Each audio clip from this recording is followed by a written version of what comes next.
Changasira. Changasi. Asumna sumhau kibana Rakeshna se sigi position sida layo. Kaigumba atopa vampire amana somda karpa matamda sumaina ngakga mangakta fotna thekadaba. Makoide mangak leithekmana jabade atai di game tawreko anaba phawroi. Aduga thangamana heart mapadi yungmadaba. Seko Roger puna yes boss. Adai heart stop taro matongda masada singli gang tawrakani. Adugi matamduda mai thazilo natare makoide siba nairoi. Singli uraba matamdada mai thagadawani ko atai matamdade changloi mai oirasu. Asumna nongmudagi nini humni khara fight haire khudingmakta Rogerna adum haitoi singthoiba heli. Rakeshna noini amupuna yeknawani khalaga Sekopka Rogergado makhoi anigi haijabi style funare adubu asok apan yawdrabaso Rogerna Sekopdo dongpui sum furakpadagi Rakeshna stop Jacob nang migi future yengbra aigi nusibi ton khakta yenge atopagidi yengdeda kaigi yengino adunane nasa solido matungdi yenganuwa Boss, aide hana khangludre. Hoi, matungdi yengaroi. Aikhoi sing mangame. Adabu kanamtadi yengnade. Maramde wisna adumba yengmada power hanta waiduna sapsolki. Ho, ai matungdi yengaroi boss. Fare. Roger, nangna mitla singba heliko. Aduna aina haiduse. Matam pumada Jacob na mang thana chalhalo. Maramde madi siba nairoi. Masaso asok apan nang labaso madam to ocean kini nang lamit na singba fight hele haidana mang thagon ko Roger na hoy boss fare ngasi di lo shilase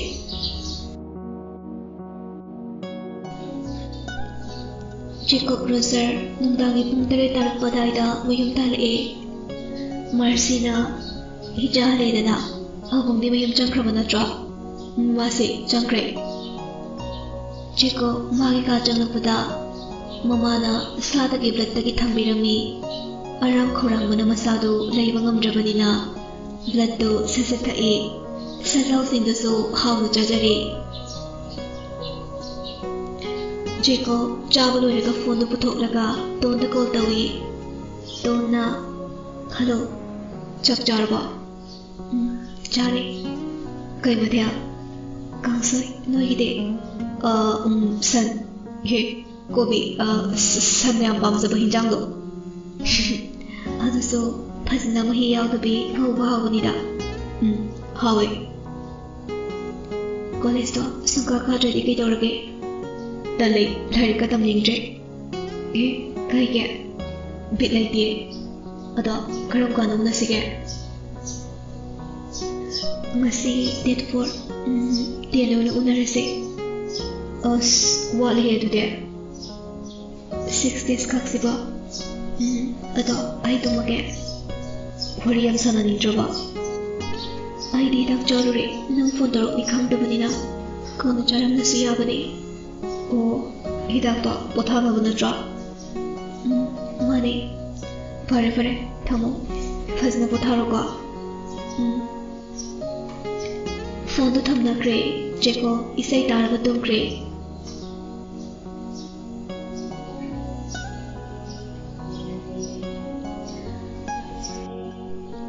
Pung taramathoi mutarakpa matamni Jennifer khonjel tabdagi tapna phamungdagi kumtharai makhawda Jennifer kibada yadre tapna imase Marcy lamano haibagi matago sign tawi Marcy ka Jennifer ka kaama na tumina changlaga thonda donjili Marcy na Roger da phone to Jennifer mapira chele mapwada call tawse Roger na hello Jennifer kappaga abo Roger machi kappagi khonjel tabada mamit khangsing singi jese kaidorge ayap kire nanga mukta law ai khoi thoi base nganga gane Roger phone do pairaga phamung dagi fat kumtharai se Jacob ki thongla lok to sida ma panagi ai kam loye noi kai lege fadingi ahang baka du lege leramo ai lake Roger masado kyan ta da kai mayugi ke ka do hang da mama kai wal da ka khalaga chongtharai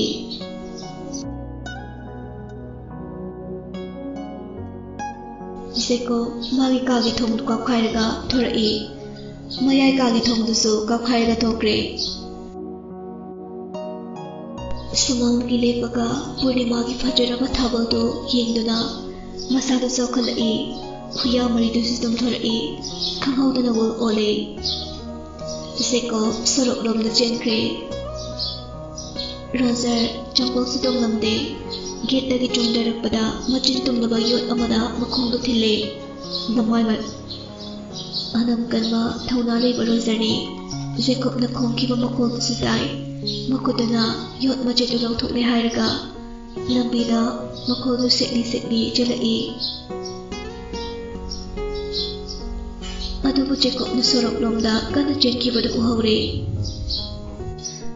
je Kaugi tawbani adubu mi takini haiduna kaude makhongdo I thoklibani furitto machet ama segairaga makhong asokpado kana kishilaga nushiraba manawbu tanarai mapung marai pharakba wul oirakpaga Purnima numit ko oibaga Jacob masado control ngamjade khongduna chele sumjelakpana soroktani mi kanasu laite Roger kanna Jacob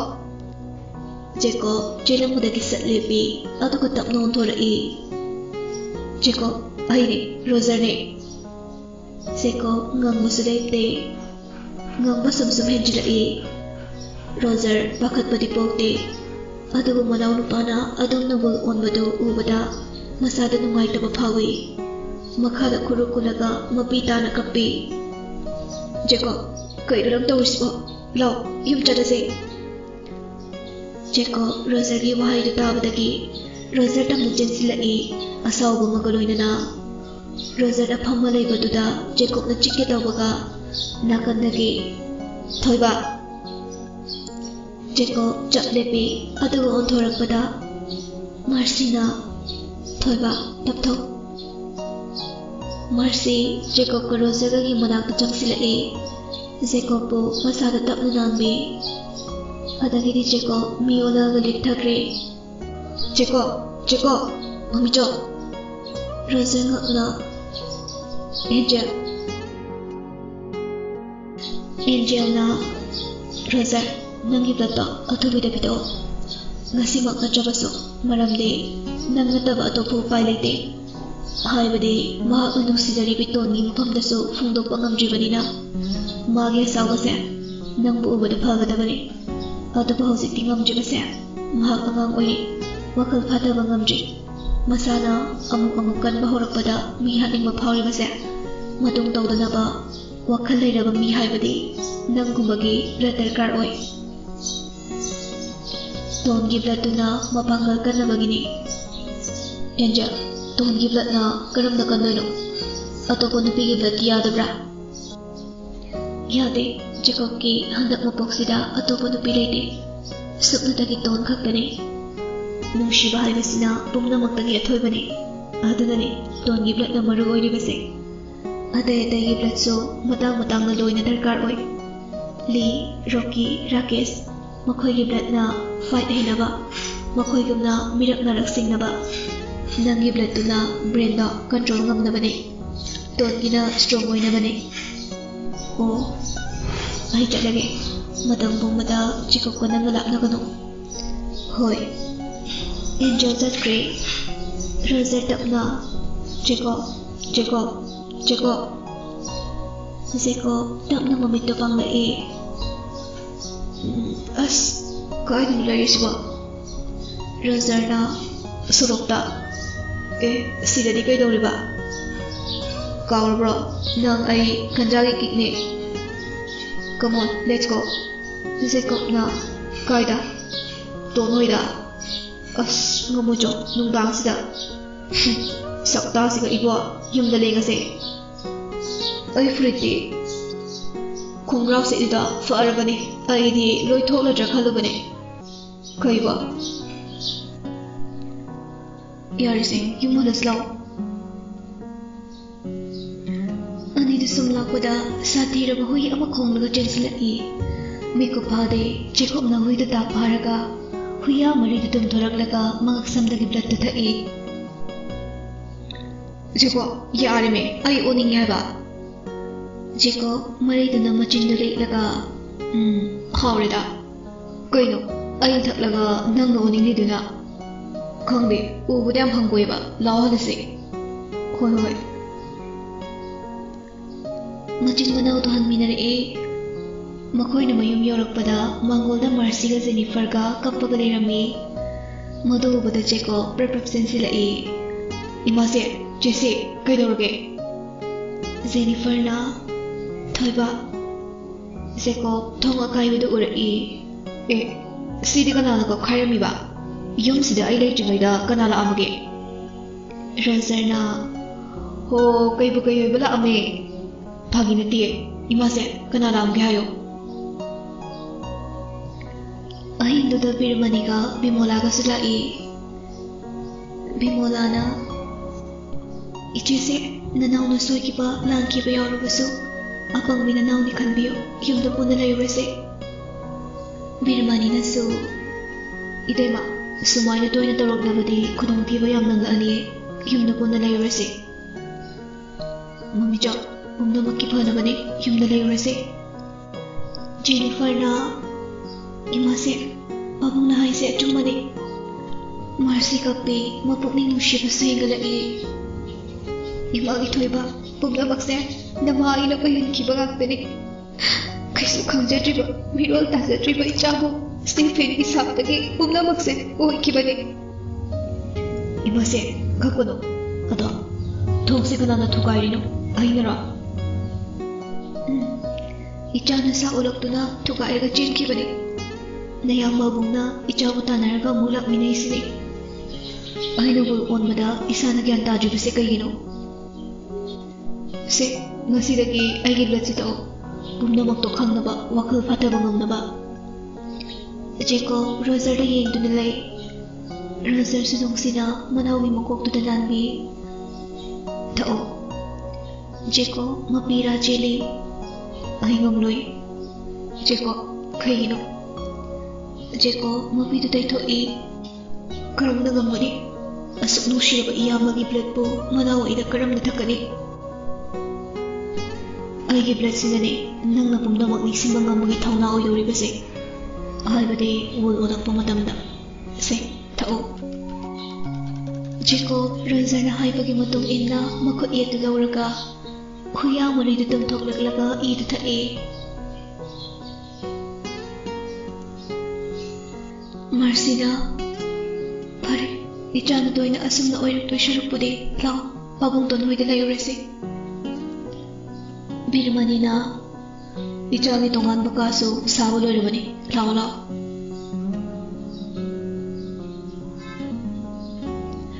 ꯑꯁꯨꯝꯅ ꯅꯨꯃꯤꯠꯇꯨꯗꯒꯤ ꯍꯥꯟꯅꯒꯤ ꯌꯨꯝꯗꯨꯗ ꯄꯨꯟꯅ ꯂꯩꯃꯤꯟꯅꯈ꯭ꯔꯦ ꯖꯦꯀꯣꯕꯀꯤꯗꯃꯛꯇ ꯇꯣꯉꯥꯟꯅ ꯆꯥꯎꯔꯕ ꯀꯜꯂꯕ room ꯑꯃ ꯁꯥꯕꯗꯨꯗ ꯂꯩꯈ꯭ꯔꯦ ꯃꯐꯝꯗꯨ ꯀꯅꯥꯅꯁꯨ ꯈꯪꯂꯣꯏꯗꯕ ꯌꯨꯝꯒꯤ ꯃꯈꯥꯗ ꯂꯩꯅꯨꯡ ꯍꯨꯠꯂꯒ ꯁꯥꯕꯅꯤ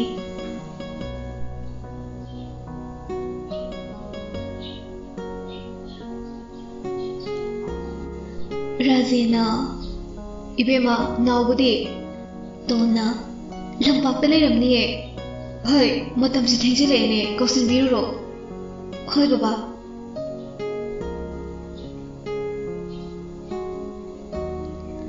ꯇꯣꯟ ꯃꯧꯄꯥ ꯑꯄꯤꯛꯄꯗꯨ ꯀꯧꯕ ꯂꯥꯛꯄꯗ ꯅꯪꯗꯤ ꯁꯤꯗ ꯀꯩꯗꯧꯔꯤꯕ ꯖꯦꯀꯣꯕ ꯅꯣꯛꯃꯤ ꯅꯣꯛꯃꯤ ꯂꯥꯛꯏꯅꯤ ꯀꯩꯅꯣ ꯆꯦ ꯅꯣꯏ ꯍꯦꯔꯣꯔꯣ ꯍꯩ ꯆꯪꯉꯣ ꯌꯨꯝꯗ ꯍꯧꯖꯤꯛ ꯐꯥꯎꯕ ꯌꯨꯝꯗ ꯍꯟꯖꯤꯜꯂꯛꯅꯤ ꯈꯪꯗꯦꯅꯦ ꯅꯪ ꯁꯤꯗꯤꯕ ꯏꯕꯥꯏ ꯑꯩꯈꯣꯏ ꯆꯦꯒ ꯎꯅꯍꯧꯔꯣꯀꯣ ꯑꯩ ꯆꯠꯂꯒꯦ ꯅꯥꯎꯕꯗꯨ ꯅꯣꯛ ꯅꯣꯛꯇꯨꯅ ꯆꯠꯈ꯭ꯔꯦ ꯖꯦꯀꯣꯕꯅ ꯑꯩꯅ ꯃꯇꯝ ꯈꯔ ꯐꯣꯟ ꯇꯧꯔꯛꯇꯕꯁꯤꯗ ꯃꯤꯁꯤꯡꯁꯦ ꯌꯥꯝ ꯀꯩꯗꯧꯔꯕ ꯐꯖꯊꯣꯛꯑꯝꯃꯦ ꯌꯥꯔꯦ ꯅꯌꯨꯝ ꯍꯜꯂꯣ ꯑꯩꯗꯤ ꯑꯇꯣꯞꯄꯒ ꯈꯪꯅꯈ꯭ꯔꯕ ꯈꯜꯂꯨꯔꯦ ꯑꯩꯕꯨ ꯃꯤꯠ ꯌꯥꯝ ꯄꯤꯌꯨꯅ ꯈꯟꯕ꯭ꯔꯣ? ꯑꯗꯣ ꯑꯩꯅ ꯈꯔ ꯆꯤꯟꯃꯟꯗꯅ ꯎꯅꯁꯦ ꯍꯥꯏꯈꯤꯕꯗꯣ ꯐꯔꯛ ꯇꯥꯗꯅ ꯂꯥꯛꯈꯤꯗ꯭ꯔꯦ. ꯅꯪ ꯁꯥꯎꯕ꯭ꯔꯥ? ꯁꯥꯎꯗꯦꯗ. ꯑꯁꯦꯡꯕ? ꯉꯁꯤ ꯆꯦꯜꯂꯁꯤꯔꯥ? ꯇꯣꯟ ꯉꯛꯅ ꯀꯩꯅꯣ? ꯑꯩ ꯉꯝꯈꯤꯔꯣꯏꯌꯦ. ꯀꯩꯒꯤ? ꯑꯁ ꯕꯕꯥꯒ ꯑꯄꯤꯛꯄ ꯏꯄꯥꯁꯤꯒ ꯀꯔꯝꯅ ꯍꯨꯟꯗꯣꯛꯑꯝꯗꯣꯏꯅꯣ? ꯑꯩ ꯉꯝꯈꯤꯔꯣꯏꯕ. ꯑꯁ ꯅꯣꯏ ꯅꯥꯎꯕꯁꯤ ꯄꯥꯈꯪ ꯐꯥꯕ ꯉꯥꯏꯔꯗꯤ ꯑꯩꯗꯤ ꯁꯣꯝꯗ ꯄꯣꯛ ꯍꯧꯔꯅꯤꯌꯦ. ꯃꯁꯛꯁꯤꯒ ꯊꯦꯡꯉꯦ, ꯑꯩ ꯆꯪꯉꯒꯦꯀꯣ. ꯑꯗꯣ ꯍꯌꯦꯡ ꯎꯅꯁꯦ. ꯑꯔꯨꯕ ꯋꯥꯔꯤ ꯈꯔ ꯁꯥꯟꯅꯁꯦ. ꯀꯌꯥꯝ ꯂꯨꯕꯅꯣ? ꯁꯃꯨꯗ꯭ꯔꯒꯤ ꯏꯔꯣꯜꯅꯨꯡꯗꯒꯤ ꯍꯦꯟꯅ ꯂꯨꯕ ꯋꯥꯔꯤꯅꯤ. ꯑꯣ ꯍꯣꯏ ꯑꯩ ꯆꯪꯉꯒꯦꯀꯣ. ꯇꯣꯟ ꯆꯪꯈ꯭ꯔꯦ. ꯖꯦꯀꯣꯕ ꯅꯣꯛꯃꯤ ꯌꯦꯡꯗꯨꯅ ꯂꯩꯍꯧꯏ.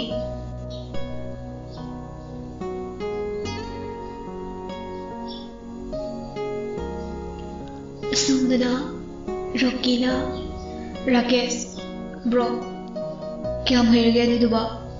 ꯑꯗꯨꯝ ꯍꯩꯔꯦ. ꯑꯇꯩꯗꯤ ꯑꯗꯨꯝ ꯍꯥꯠꯄ ꯉꯝꯂꯅꯤ. ꯁ꯭ꯇꯦꯐꯦꯟꯗꯤ ꯈꯔ ꯋꯥꯅꯤ. ꯐꯔꯦ, ꯃꯈꯥ ꯇꯥꯕꯗꯨꯅ ꯑꯩ ꯖꯦꯀꯣꯕꯇ ꯇꯝꯕꯤꯔꯒꯦ. ꯔꯣꯖꯔꯗꯗꯤ ꯀꯥꯟꯅꯔꯣꯏ. ꯍꯥꯏꯕꯗꯤ ꯁ꯭ꯇꯦꯐꯦꯟ ꯍꯥꯠꯇꯣꯏꯕ ꯃꯤꯁꯛꯁꯦ ꯖꯦꯀꯣꯕ ꯈꯛꯇꯅꯤꯅ.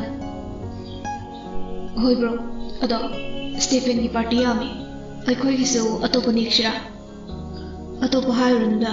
ꯅꯪꯒꯤ ꯕꯦꯁ ꯐ꯭ꯔꯦꯟ ꯑꯁꯇ꯭ꯔꯦꯂꯤꯌꯥꯗ ꯂꯩꯕꯗꯣ ꯑꯗꯨꯈꯛ ꯍꯥꯏꯔꯣ. ꯃꯥꯁꯨ ꯑꯆꯝꯕ ꯚꯦꯝꯄꯥꯌꯔ ꯅꯠꯇꯦ. Okay bro. ꯑꯗꯨꯒ ꯌꯨꯝꯁꯤꯗ ꯄꯨꯟꯅ ꯂꯩꯔꯁꯦ ꯍꯥꯏꯀꯣ, ꯖꯪꯒꯜꯗ ꯂꯩꯔꯤꯕ ꯂꯤꯒ ꯑꯦꯟꯖꯦꯜꯒꯁꯨ. ꯑꯦꯟꯖꯦꯜꯕꯨꯗꯤ ꯑꯦꯅꯤꯇꯥꯏꯝ ꯃꯐꯝ ꯈꯨꯗꯤꯡꯃꯛꯇ ꯂꯥꯛꯄ ꯉꯝꯃꯤ. ꯍꯣꯏ, ꯂꯤꯗꯣ ꯁꯤꯗ ꯂꯩꯍꯜꯂꯁꯤ. ꯑꯗꯨꯕꯨ ꯋꯥꯐꯝꯁꯦ ꯌꯥꯔꯛꯀꯗ꯭ꯔꯅꯦ? ꯌꯥꯔꯛꯅꯕ ꯅꯪꯅ ꯈꯔ ꯊꯦꯝꯃꯨ. ꯐꯔꯦ, ꯑꯩ ꯍꯧꯖꯤꯛꯃꯛ ꯂꯤꯒꯤ ꯃꯅꯥꯛꯇ ꯆꯠꯂꯒꯦ. ꯑꯁꯨꯝꯅ ꯔꯥꯀꯦꯁ ꯂꯤ ꯍꯣꯏꯒꯤ ꯂꯩꯔꯤꯕ ꯁꯨꯛꯂꯕ ꯇꯥꯏꯕꯪ ꯃꯤꯅ ꯆꯪꯕ ꯉꯝꯗꯕ ꯃꯐꯝꯗꯨꯗ ꯂꯥꯛꯏ.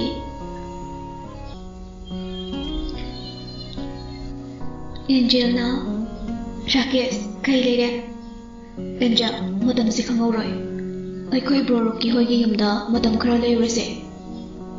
ꯑꯩꯒꯤꯗꯤ ꯑꯔꯥꯏꯕꯅꯤ, ꯂꯤꯗ ꯍꯪꯈꯣ. ꯍꯣꯏ. ꯔꯥꯀꯦꯁ ꯂꯤꯒꯤ ꯃꯅꯥꯛꯇ ꯆꯪꯉꯛꯏ. ꯂꯤ, ꯔꯥꯀꯦꯁ ꯀꯩ ꯂꯩꯔꯦ? ꯂꯤ, ꯑꯩꯈꯣই ꯄꯨꯝꯅꯃꯛꯀꯤ ꯑꯃꯗꯤ ꯇꯥꯏꯕꯪ ꯃꯤꯑꯣꯏꯕ ꯃꯤꯌꯥꯝꯒꯤ ꯐꯅꯕ ꯑꯩꯈꯣꯏ ꯃꯇꯝ ꯈꯔꯗꯤ ꯄꯨꯟꯅ ꯂꯩꯔꯨꯔꯁꯦ. ꯍꯥꯏꯕꯗꯤ ꯁ꯭ꯇꯦꯐꯦꯟ ꯍꯥꯠꯇ꯭ꯔꯤ ꯐꯥꯎꯕꯗꯤ. ꯑꯩꯁꯨ ꯑꯉꯝꯕ ꯃꯇꯦꯡ ꯄꯥꯡꯒꯅꯤ ꯃꯇꯝꯗꯨ ꯌꯧꯔꯛꯄ ꯀꯥꯟꯗ. ꯑꯗꯨꯕꯨ ꯑꯩꯗꯤ ꯇꯥꯏꯕꯪ ꯃꯤꯑꯣꯏꯕꯒꯤ ꯃꯅꯥꯛꯇ ꯂꯩꯔꯣꯏꯒꯦ. ꯅꯣꯏ ꯑꯩꯕꯨ ꯋꯥꯔꯧꯅꯨ. ꯂꯤ, ꯅꯪꯒꯤ ꯅꯨꯡꯉꯥꯏꯇꯕꯗ ꯑꯩꯈꯣꯏꯁꯨ ꯂꯣꯏꯅ ꯈꯪꯉꯤ. ꯅꯪ ꯇꯥꯏꯕꯪ ꯃꯤꯑꯣꯏꯕꯕꯨ ꯅꯨꯡꯁꯤꯕ ꯅꯠꯇ꯭ꯔꯥ? ꯔꯥꯀꯦꯁ, ꯍꯣꯏ. ꯑꯩ ꯚꯦꯝꯄꯥꯌꯔꯕꯨꯗꯩꯗꯤ ꯇꯥꯏꯕꯪ ꯃꯤꯅ ꯍꯦꯟꯅ ꯅꯨꯡꯁꯤ. ꯑꯗꯨꯕꯨ ꯅꯪꯁꯨ ꯈꯪꯂꯤꯕ ꯅꯠꯇ꯭ꯔꯥ ꯑꯩꯒꯤ condition? ꯌꯞ main, I know everything. ꯑꯗꯣ ꯍꯟꯗꯛꯀꯤ ꯃꯇꯥꯡꯁꯤꯗꯤ ꯅꯪ ꯌꯥꯕꯤꯌꯨ, ꯑꯩꯒꯤ ꯔꯤꯀ꯭ꯋꯦꯁꯅꯤ. ꯂꯤ ꯃꯃꯤꯠꯇ ꯎꯏꯁꯤꯜꯂꯤ. ꯐꯔꯦ, ꯌꯥꯔꯒꯦ. ꯑꯗꯣ ꯑꯩ ꯀꯨꯏꯅꯗꯤ ꯂꯩꯔꯣꯏꯀꯣ. ꯁ꯭ꯇꯦꯐꯦꯟ ꯍꯥꯠꯂꯕ ꯃꯇꯨꯡꯗ ꯑꯩꯁꯨ ꯑꯩꯒꯤ ꯃꯐꯝꯗ ꯍꯟꯈꯤꯒꯦ. ꯑꯗꯨꯒꯤ ꯃꯇꯝꯗꯣ ꯈꯛꯇꯅꯤ ꯑꯩꯁꯨ ꯂꯥꯛꯂꯤꯕꯁꯦ. ꯐꯔꯦ, ꯉꯁꯤꯗꯤ ꯍꯜꯂꯣ. ꯑꯩ ꯍꯌꯦꯡ ꯂꯥꯛꯂꯒꯦ. ꯑꯁꯨꯝꯅ ꯔꯥꯀꯦꯁꯇꯣ ꯍꯟꯈ꯭ꯔꯦ. ꯃꯊꯪꯒꯤ ꯅꯨꯃꯤꯠꯅꯤ. ꯂꯤ ꯅꯨꯃꯤꯠꯀꯤ ꯃꯉꯥꯜꯗ ꯊꯣꯔꯛꯄ ꯉꯁꯤꯅ ꯑꯍꯥꯟꯕꯅꯤ. ꯑꯦꯟꯖꯦꯜꯅ ꯀꯩꯁꯨ ꯇꯧꯔꯣꯏ, ꯉꯛꯁꯝꯗ ꯁꯤꯔꯤꯕ ꯂꯤꯛꯇꯣ ꯃꯥꯡꯍꯟꯒꯅꯨꯀꯣ, ꯆꯦꯛꯁꯤꯜꯂꯨ. ꯂꯤꯒ ꯑꯦꯟꯖꯦꯜꯒ ꯂꯝꯕꯤꯗ ꯂꯥꯛꯃꯤꯟꯅꯔꯒ ꯑꯦꯟꯖꯦꯜꯅ ꯆꯪꯈꯤꯒꯦ ꯍꯥꯏꯕ꯭ꯔꯥ? ꯂꯤ ꯈꯨꯝꯗꯦ, ꯃꯍꯥꯛꯇꯪ ꯅꯣꯝꯃꯤ. ꯑꯦꯟꯖꯦꯜ ꯀꯥꯔꯗꯨ ꯊꯧꯔꯒ ꯆꯠꯈ꯭ꯔꯦ. ꯂꯤ ꯃꯐꯝꯗꯨꯗ ꯂꯦꯞꯂꯒ ꯂꯩ.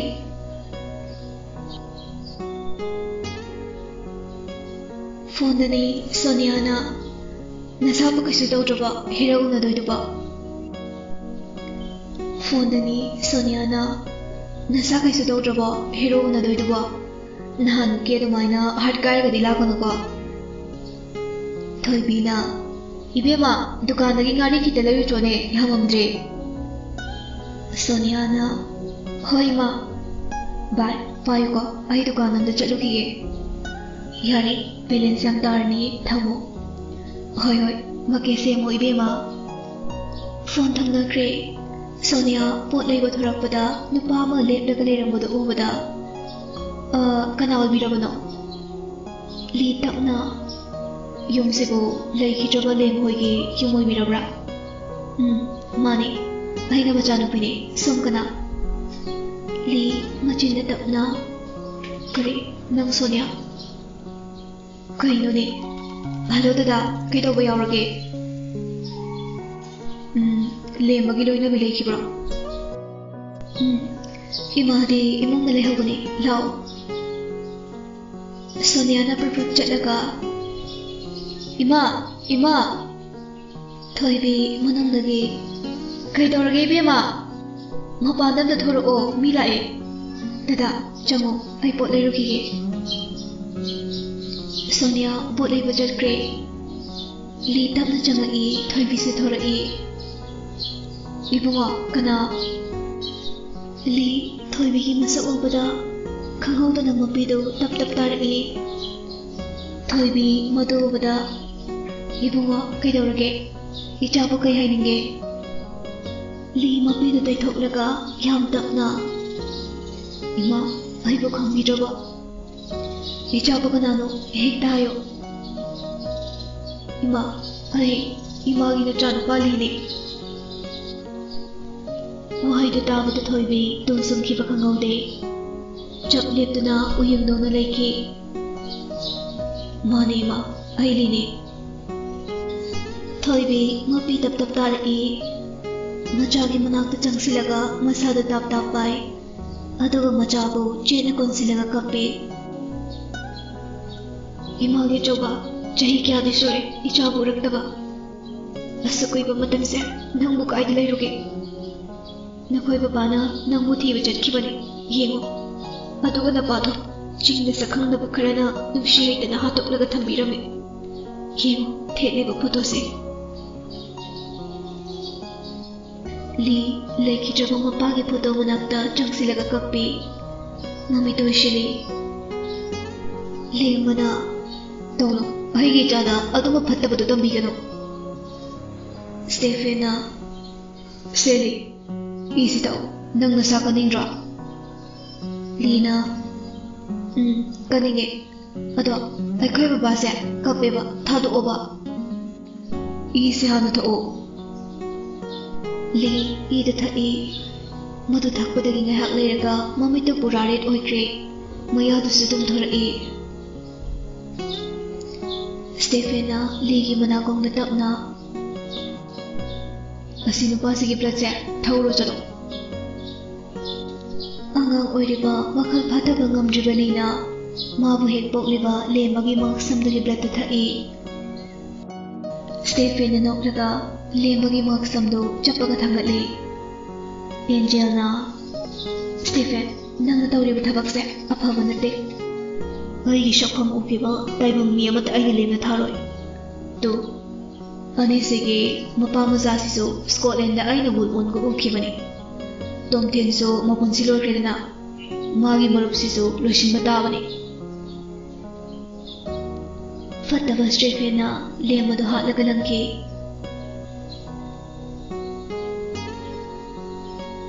thoibina li kaidorage li mamit sat pangthori ima nacha satlage konarake wahai do hairam lagali perprop chatkre thoibi tanage tawada masado ipa phazile Sonia pot leiraga halakpada ima kaidorage thoibi kapnaga laklamni badupado nangi dadali ne ichana dikhan ta achibanina nishim bangam daroi kari ai khoi dada lekai gi myamna thaina haina kiba amadi photo da ukibna tana kyan ta hujabani Sonia da kapi kapna chindorai dada Sonia mabung kyan tarakpadagi amuk ta usajibani hausi ngai haktang ukibaduna ahanbani mabungdo kurumda jatki hangaudre adubu Sonia do hi tangna kapaga leibadu dona laptakna ure dona kaidu yaurjanu don prep Sonia ki manakta lai ꯚꯥꯏ ꯀꯩꯗꯧꯔꯒꯦ ꯍꯥ ꯀꯩꯗꯧꯔꯒꯦꯕ ꯁꯣꯅꯤꯌꯥ ꯍꯤꯍꯤꯛ ꯂꯥꯎꯅ ꯚꯥꯏ ꯑꯩꯈꯣꯏ ꯗꯗꯥ ꯂꯥꯛꯑꯝꯃꯤ ꯃꯆꯟ ꯑꯩꯅꯗꯤ ꯑꯩꯒꯤ ꯏꯃꯨꯡꯗꯣ ꯃꯁꯛ ꯈꯪꯂꯨꯗ꯭ꯔꯤ ꯗꯣꯟ ꯉꯛꯅ ꯀꯩꯅꯣ ꯍꯥꯏꯁꯤꯕꯣ ꯅꯣꯏ ꯗꯗꯥ ꯍꯥꯏꯕꯗꯤ ꯊꯥꯏꯅ ꯃꯥꯡꯈꯤ ꯍꯥꯏꯕꯗꯨꯔꯣ ꯃꯥꯅꯤ ꯏꯃꯥꯅ ꯍꯥꯏꯔꯒ ꯈꯪꯕꯅꯤ ꯇꯟꯖꯥꯗꯨꯗ ꯗꯣꯟꯒꯤ ꯐꯣꯟ ꯔꯤꯡ ꯂꯥꯛꯏ ꯗꯣꯟꯅ ꯍꯜꯂꯣ ꯖꯦꯀꯣꯕꯅ ꯑꯗꯨꯗ ꯀꯩꯗꯧꯔꯤꯅꯣ ꯂꯥꯛꯑꯣꯗꯅ ꯉꯥꯏꯈꯣ ꯁꯣꯅꯤꯌꯥꯅ ꯚꯥꯏ ꯆꯠꯂꯣ ꯑꯩꯁꯨ ꯆꯪꯂꯒꯦ ꯗꯣꯟ ꯁꯣꯅꯤꯌꯥꯗꯣ ꯀꯞꯄꯤꯔꯣ ꯗꯣꯟꯅ ꯑꯃꯨꯛ ꯍꯣꯏ ꯚꯥꯏ ꯆꯪꯉꯣꯀꯣ ꯑꯩꯁꯨ ꯆꯠꯂꯨꯈꯤꯒꯦ ꯐꯣꯟꯗꯣ ꯑꯣꯟꯁꯤꯜꯂꯒ ꯑꯃꯨꯛ ꯊꯝꯃꯣ ꯑꯩ ꯂꯥꯛꯑꯒꯦ ꯁꯣꯅꯤꯌꯥ ꯆꯠꯈ꯭ꯔꯦ ꯗꯣꯟ ꯖꯦꯀꯣꯕꯀꯤ ꯃꯅꯥꯛꯇ ꯂꯥꯛꯏ ꯖꯦꯀꯣꯕꯅ ꯁꯣꯅꯤꯌꯥ ꯀꯩꯗꯧꯔꯒꯦ ꯊꯥꯏꯅ ꯃꯕꯨꯡ ꯂꯤ ꯀꯧꯕ ꯑꯃ ꯃꯥꯡꯈꯤꯕꯅꯦ ꯑꯗꯣ ꯂꯥꯛꯑꯝꯃꯦ ꯍꯥꯏꯌꯦ ꯃꯥꯒ ꯊꯦꯡꯅꯔꯁꯨ ꯃꯥꯅ ꯈꯪꯂꯨꯗ꯭ꯔ ꯃꯥꯜꯂꯦ ꯃꯃꯥꯅ ꯍꯥꯏꯕꯗꯒꯤ ꯈꯪꯕ ꯃꯥꯜꯂꯦ ꯑꯩꯈꯣꯏꯁꯨ ꯒ꯭ꯌꯥꯟ ꯇꯥꯍꯧꯗꯦꯗ ꯑꯉꯥꯡ ꯑꯣꯏꯔꯤꯕꯅꯤꯅ ꯖꯦꯀꯣꯕ ꯍꯥꯟꯅꯒꯤ ꯖꯦꯀꯣꯕ ꯅꯠꯇ꯭ꯔꯦ ꯕꯨꯗꯤ ꯂꯧꯁꯤꯡ ꯂꯩꯔꯕ ꯕꯨꯜ ꯑꯣꯏꯔꯕꯅꯤ ꯃꯆꯤꯟꯅ ꯇꯞꯅ ꯍꯣ ꯂꯤ ꯅꯪ ꯑꯣꯏꯔꯦꯀꯣ ꯗꯣꯟꯅ ꯀꯩꯗꯧꯔꯒꯦ ꯀꯩꯁꯨ ꯇꯧꯗꯦ ꯂꯥꯛꯑꯣ ꯆꯠꯂꯁꯦ ꯗꯣꯟ ꯕꯥꯏꯛꯇꯨ ꯇꯣꯡꯂꯒ ꯆꯠꯈ꯭ꯔꯦ ꯈꯔ ꯆꯠꯄꯗꯩꯗꯤ ꯀꯥꯏꯗꯅꯣ ꯃꯐꯝꯁꯦ ꯂꯥꯞꯃꯜꯂꯦꯕ ꯄꯥꯈꯠꯄ꯭ꯔꯣ ꯑꯗꯨꯏ ꯋꯥ ꯅꯠꯇꯦꯗ ꯖꯦꯀꯣꯕ ꯅꯣꯛꯃꯤ ꯕꯥꯏꯛꯇꯨ ꯊꯧꯔꯤ ꯐꯅ ꯁꯥꯡꯅ ꯊꯧꯔꯛꯄꯗꯩꯗꯤ ꯃꯤ ꯂꯩꯇꯕ ꯂꯝꯍꯥꯡ ꯑꯃꯗ ꯕꯥꯏꯛꯇꯨ ꯈꯥꯝꯃꯤ ꯆꯥꯎꯔꯕ ꯈꯣꯡꯅꯥꯡ ꯄꯥꯝꯕꯤꯗꯨꯒꯤ ꯃꯅꯥꯛꯇ ꯐꯝꯃꯤ ꯗꯣꯟ ꯃꯁꯥꯗ ꯍꯨꯃꯥꯡ ꯀꯥꯡꯉꯤ ꯖꯦꯀꯣꯕ ꯈꯥꯎꯗꯒꯤ ꯏꯁꯤꯡ ꯕꯣꯇꯜꯗꯨ ꯂꯧꯈꯠꯂꯒ ꯗꯣꯟꯗ ꯄꯤ ꯁꯦ ꯗꯣꯟ ꯏꯁꯤꯡꯗꯨ ꯊꯛꯏ ꯖꯦꯀꯣꯕꯅ ꯌꯥꯝ ꯁꯥꯔꯕ ꯁꯥꯗꯦꯗ ꯖꯦꯀꯣꯕ ꯑꯃꯨꯛ ꯍꯟꯅ ꯗꯣꯟꯒꯤ ꯃꯔꯝꯗ ꯌꯦꯡꯂꯔꯣꯏ ꯍꯥꯏꯅ ꯋꯥꯁꯛꯈ꯭ꯔꯕꯅꯤꯅ ꯀꯩꯝꯇ ꯈꯪꯕ ꯉꯝꯗ꯭ꯔꯦ ꯗꯣꯟꯗꯤ ꯃꯁꯥꯗꯣ ꯄꯥꯈꯠꯄꯗ ꯂꯣꯏꯔꯦ ꯃꯔꯝꯗꯤ ꯂꯥꯛꯏꯕ ꯃꯐꯝꯗꯨ ꯑꯂꯥꯞꯄ ꯃꯐꯝꯅꯤ ꯃꯤꯁꯨ ꯎꯗꯦ ꯌꯨꯝꯁꯨ ꯑꯗꯨꯋꯥꯏꯗ ꯑꯝꯇ ꯎꯗꯦ ꯗꯣꯟ ꯋꯥꯈꯜꯗ ꯃꯗꯣꯝ ꯈꯟꯖꯩ ꯀꯩꯒꯤꯅꯣ ꯑꯁꯨꯛ ꯂꯥꯞꯄ ꯃꯐꯝꯁꯤꯗ ꯑꯩꯕꯨ ꯄꯨꯔꯛꯏꯁꯤꯕꯣ ꯍꯥꯠꯂꯒ ꯍꯨꯟꯗꯣꯛꯄꯤꯔꯝꯗꯣꯏꯖꯥꯠꯂꯥ ꯍꯦ ꯏꯁꯣꯔ ꯅꯆꯥꯗꯗꯤ ꯀꯟꯕꯤꯌꯨꯀꯣ ꯖꯦꯀꯣꯕ ꯗꯣꯟꯒꯤ ꯃꯔꯝꯗ ꯀꯩꯝꯇ ꯈꯪꯗ꯭ꯔꯕꯁꯨ ꯗꯣꯟꯒꯤ ꯃꯤꯍꯨꯜꯒꯤ ꯃꯈꯣꯜꯗꯨ ꯇꯥꯔꯛꯏ ꯗꯣꯟꯗꯤ ꯄꯥꯈꯠꯄꯗ ꯃꯤꯍꯨꯜꯗꯨ ꯃꯈꯣꯜ ꯊꯣꯛꯄ ꯁꯨꯝ ꯍꯦꯟꯒꯠꯂꯛꯏ ꯖꯦꯀꯣꯕ ꯋꯥꯈꯜꯗ ꯑꯁ ꯂꯣꯏꯔꯦꯗꯅ ꯁꯤꯗ ꯀꯣꯏꯁꯦ ꯃꯤ ꯅꯠꯇꯦ ꯋꯨꯜꯐꯅꯤ ꯀꯃꯥꯏꯅ ꯍꯥꯏꯗꯣꯏꯅꯣꯕ ꯍꯩꯗꯦꯕ ꯗꯣꯟ ꯍꯨꯃꯥꯡꯗꯨ ꯇꯩꯊꯣꯛꯂꯒ ꯇꯞꯅ ꯍꯜꯂꯁꯦ ꯌꯥꯝ ꯍꯩꯅꯗ꯭ꯔꯕ ꯑꯗꯨꯏ ꯅꯠꯇꯦꯗ ꯀꯨꯏꯅ ꯎꯅꯔꯨꯗꯕꯒꯤ ꯄꯥꯈꯠꯂꯤꯔꯣ ꯗꯣꯟ ꯏꯀꯥꯏꯔ ꯅꯠꯇꯦ ꯉꯥꯏꯍꯥꯛ ꯂꯩꯈꯤꯁꯦ ꯂꯦꯁ ꯂꯩꯔꯛꯄꯅꯤ ꯆꯥꯁꯦ ꯗꯣꯟ ꯄꯥꯈꯠꯄꯣꯏ ꯀꯩꯕꯣꯏ ꯂꯦꯁꯇꯨ ꯇꯞꯅ ꯆꯥꯏ ꯑꯗꯨꯒ ꯋꯥ ꯑꯔꯨꯕ ꯍꯥꯏꯕꯗꯣ ꯖꯦꯀꯣꯕ ꯅꯣꯛꯃꯤ ꯋꯥ ꯑꯔꯨꯕꯗꯣ ꯀꯩꯅꯣꯅꯦ ꯋꯥꯗꯣ ꯏꯁꯤꯡ ꯆꯪꯉꯤ ꯇꯣꯛꯑꯁꯦ ꯗꯣꯟ ꯏꯄꯪ ꯄꯪꯈꯩ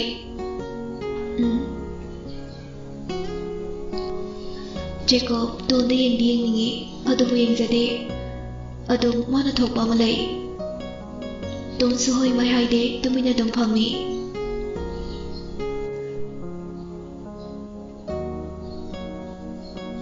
ꯁꯨꯝ ꯐꯝꯂꯝꯕꯗꯒꯤ ꯈꯪꯍꯧꯗꯅ ꯅꯨꯡꯁꯤꯠꯇꯒꯤ ꯌꯥꯎꯔꯛꯄ ꯃꯅꯝꯗꯨꯗ ꯖꯦꯀꯣꯕ ꯑꯇꯣꯞꯄ ꯁꯥꯒꯨꯝꯕ ꯑꯃ ꯂꯥꯛꯑꯦ ꯍꯥꯏꯕ ꯈꯪꯉꯤ ꯃꯌꯥꯗꯣ ꯀ꯭ꯔꯤꯛ ꯀ꯭ꯔꯤꯛ ꯆꯤꯛꯂꯒ ꯋꯨꯜꯐ ꯑꯣꯟꯗꯅꯕ ꯈꯥꯡꯉꯤ ꯃꯈꯨꯠꯇꯨꯁꯨ ꯈꯨꯇꯨꯝ ꯀꯟꯅ ꯊꯥꯁꯤꯜꯂꯤ ꯐꯨꯛ ꯍꯧꯒꯠꯂꯛꯏ ꯗꯣꯟ ꯖꯦꯀꯣꯕꯀꯤ ꯈꯨꯇꯨꯝ ꯀꯟꯅ ꯇꯥꯕꯗꯨ ꯎꯕꯗꯒꯤ ꯃꯥꯗꯤ ꯄꯥꯈꯠꯂꯤ ꯌꯥꯝ ꯇꯞꯅ ꯀꯩꯗꯧꯔꯒꯦ ꯅꯨꯄꯥ ꯈꯔꯅ ꯍꯜꯂꯣ ꯖꯦꯀꯣꯕ ꯐꯠ ꯑꯣꯟꯊꯣꯔꯛꯏ ꯗꯣꯟꯁꯨ ꯑꯣꯟꯊꯣꯔꯛꯏ ꯖꯦꯀꯣꯕꯅ ꯃꯤꯅꯥꯏꯁꯤꯗꯤ ꯔꯣꯖꯔ ꯂꯤ ꯔꯥꯀꯦꯁ ꯃꯈꯣꯏ ꯍꯧꯅꯔꯒ ꯂꯥꯛꯏ ꯔꯥꯀꯦꯁꯅ ꯖꯦꯀꯣꯕ ꯃꯥ ꯈꯪꯅꯧꯋꯣ ꯑꯌꯤꯡꯕꯅꯤ ꯖꯦꯀꯣꯕ ꯅꯣꯛꯏ ꯑꯌꯤꯡꯕ ꯍꯥꯏꯕꯗꯨꯗ ꯚꯥꯞ ꯇꯥꯔꯤ ꯍꯥꯏ ꯑꯩ ꯖꯦꯀꯣꯕ ꯅꯨꯄꯥꯗꯨꯅ ꯑꯩ ꯏꯔꯤꯛ ꯑꯣꯁꯇ꯭ꯔꯦꯂꯤꯌꯥꯗꯩꯅꯤ ꯑꯣ ꯔꯥꯀꯦꯁꯅ ꯑꯃꯨꯛ ꯉꯁꯤꯗ ꯂꯥꯛꯄꯅꯤ Ton ngakna yenglaga hawgalai. Sum noma Rakesh na oh mane ai noma sumga thingnakre. Ton peri peri Jacob tenga aduga noi amata oire aduga ai mangdana khangdabaga sarineba. Noina khalido ai loi khangi. Ai bo mit yamiro changing tawri natra. Noi pulapna ai bo hat ki khaliro. Roger na ai shiba zale he. Li yamna lemba vampire ni mas Roger ki matong inakre. Irik na sorry ko na thingar sigo sigo. Adu hairam laga irik sa sakre. Rakesh matanda ngai hori Rakesh na ai bu kai hai sige as lo ichat krene se jeko nang thok pathe moe ai ko shium basidi hai deba. Rakesh nok mi chat kre Jacob so nok mi le hori. Ton mabi da tai thok laga no kono noi nu pagi kadar da ai loi khangjani. Nang to pon bi pa maktana ai mon da ban nam biramaga to ke khanba na tro.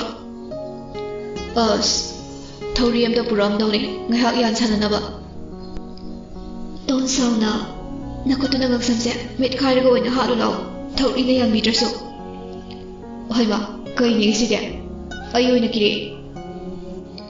Ton angang masa dawna makhada phat pangni aduga sut kapi.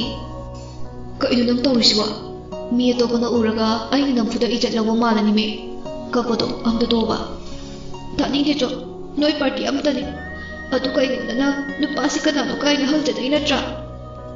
Papi singse kaidau lai no khangneba I karkani ko hose ka hawro I do ai da chachakrage chalo chatlo ba phagi dei ko khupak se thaji lakani ai sawal kano.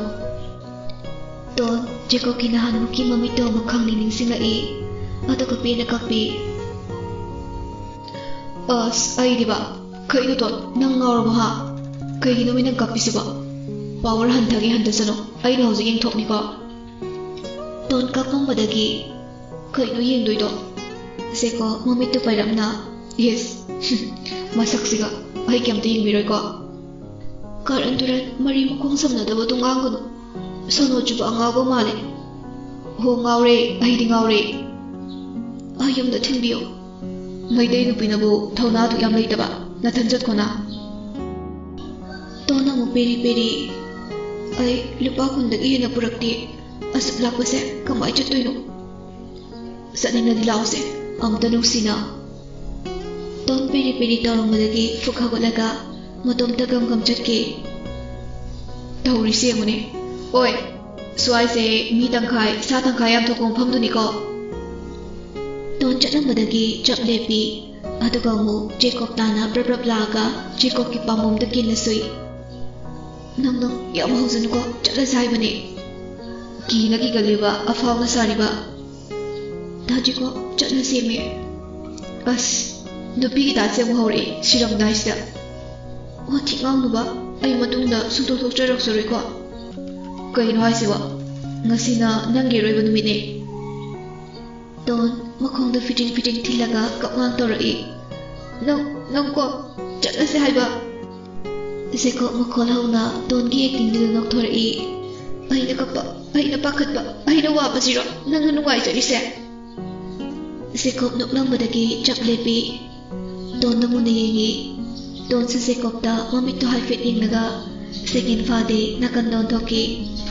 Jacob na amte mo ngamdre kaige nasakto kiningde yam thirabone khuthiyama nungsiba yaudabaine. Ton nong thorai is yam khangbireda law yum thinbirage amuk sauraba madam ai saudade ko madam da saubagi power ga leizade yes. Anido wari sana dana hanminakre.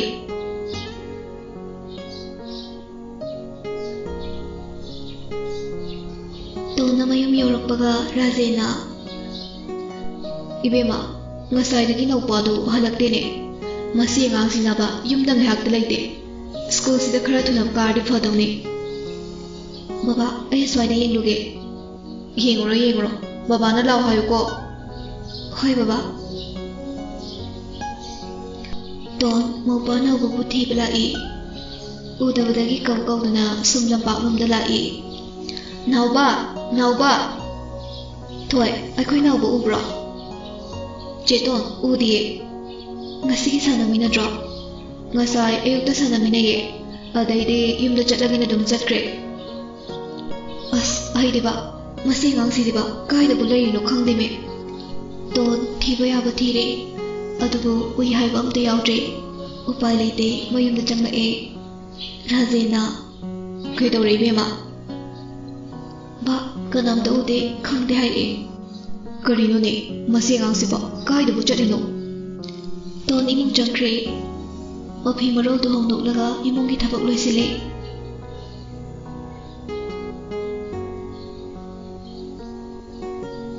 ꯄꯨꯡꯗꯤ ꯁꯨꯝ ꯊꯦꯡꯖꯤꯜꯂꯛꯏ tone ꯆꯥꯛ ꯊꯣꯡꯅ ꯀꯩꯅꯣ ꯄꯨꯡ 6 ꯇꯥꯔꯁꯤꯐꯥꯎ ꯍꯜꯂꯛꯇ꯭ꯔꯤꯁꯤꯕꯣ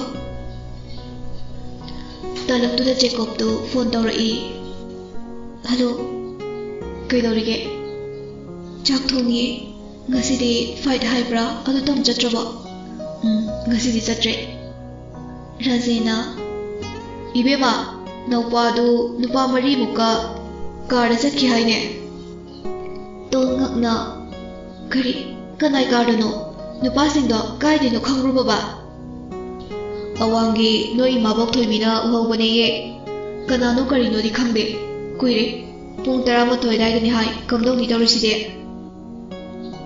ꯖꯦꯀꯣꯕ ꯁꯥꯟꯅꯔꯤꯕ ꯋꯥꯔꯤꯗꯨ ꯂꯣꯏꯅ ꯇꯥꯔꯦ ꯈꯨꯗꯛꯇ ꯑꯗꯨꯝ ꯈꯪꯂꯦ ꯁ꯭ꯇꯦꯐꯦꯟ ꯍꯣꯏꯒꯤ ꯃꯤꯅꯤ ꯍꯥꯏꯕ ꯖꯦꯀꯣꯕꯅ ꯇꯣꯟ ꯅꯣꯏ ꯅꯥꯎꯕꯗꯣ ꯂꯤꯛ ꯁꯤꯈꯤꯕ꯭ꯔꯥ ꯀꯩꯒꯤ ꯂꯤꯛꯅꯣ ꯍꯥꯏꯁꯦ ꯆꯥꯟꯗꯤꯒꯤ ꯂꯤꯛꯇꯣ ꯁꯤꯈꯤꯕ꯭ꯔꯥ ꯍꯥꯏꯕ ꯑꯗꯨꯕꯨꯗꯤ ꯁꯤꯈꯤ ꯐꯔꯦ ꯊꯝꯃꯣꯁꯦ ꯀꯩꯁꯨ ꯇꯧꯔꯣꯏ ꯑꯩ ꯔꯣꯖꯔꯒ ꯊꯤꯔꯨꯒꯦ ꯐꯣꯟ ꯊꯝꯈ꯭ꯔꯦ ꯇꯣꯟ ꯆꯥꯛ ꯊꯣꯡꯐꯝ ꯈꯪꯗꯦ ꯃꯊꯥ ꯁꯥꯕꯅ ꯂꯣꯏꯔꯦ ꯇꯣꯟ ꯁꯨꯝ ꯋꯥꯈꯜ ꯖꯥꯂꯠ ꯈꯟꯖꯤꯜꯂꯒ ꯃꯁꯥꯗꯣ ꯅꯤꯛꯄ ꯍꯧꯔꯛꯏ ꯔꯥꯖꯦꯟ ꯃꯆꯥꯒꯤ ꯃꯇꯧꯗꯨ ꯈꯪꯕꯅꯤꯅ ꯏꯍꯦ ꯀꯩꯁꯨ ꯇꯧꯔꯣꯏꯗ ꯃꯥꯏꯅ ꯍꯟꯖꯔꯛꯁꯤꯅꯤ ꯇꯣꯟ ꯃꯈꯣꯜ ꯅꯤꯛ ꯅꯤꯛ ꯂꯥꯎꯅ ꯕꯕꯥ ꯑꯩꯈꯣꯏ ꯅꯥꯎꯕꯗꯣ ꯀꯩꯁꯨ ꯇꯧꯔꯣꯏꯀꯣ ꯀꯩꯁꯨ ꯇꯧꯔꯣꯏꯁꯦ ꯆꯥꯛꯇꯣ ꯂꯣꯏꯁꯤꯜꯂꯨ ꯍꯥꯏꯖꯕꯒꯤ ꯋꯥꯅꯤ ꯔꯥꯖꯦꯟ ꯃꯍꯥꯛꯀꯤ ꯀꯥꯗ ꯆꯪꯈ꯭ꯔꯦ ꯇꯣꯟꯕꯨ ꯄꯣꯛꯄꯤ ꯃꯃꯥꯒꯤ ꯐꯣꯇꯣꯗꯨ ꯂꯧꯊꯣꯛꯂꯒ ꯔꯥꯁꯦ ꯅꯆꯥꯅꯨꯄꯥ ꯍꯜꯂꯛꯇ꯭ꯔꯤ ꯑꯩ ꯀꯩꯗꯧꯒꯗꯕꯅꯣ ꯈꯪꯗ꯭ꯔꯦ ꯃꯁꯥ ꯁꯣꯜꯂꯕꯤ ꯏꯆꯥ ꯇꯣꯟꯅꯁꯨ ꯌꯥꯝꯅ ꯄꯥꯈꯠꯍꯟꯕ ꯌꯥꯗꯦ ꯏꯄꯥꯒꯤ ꯅꯥꯎꯕ ꯏꯆꯥꯕꯨ ꯀꯥꯏꯗ ꯂꯩꯔꯤꯒꯕ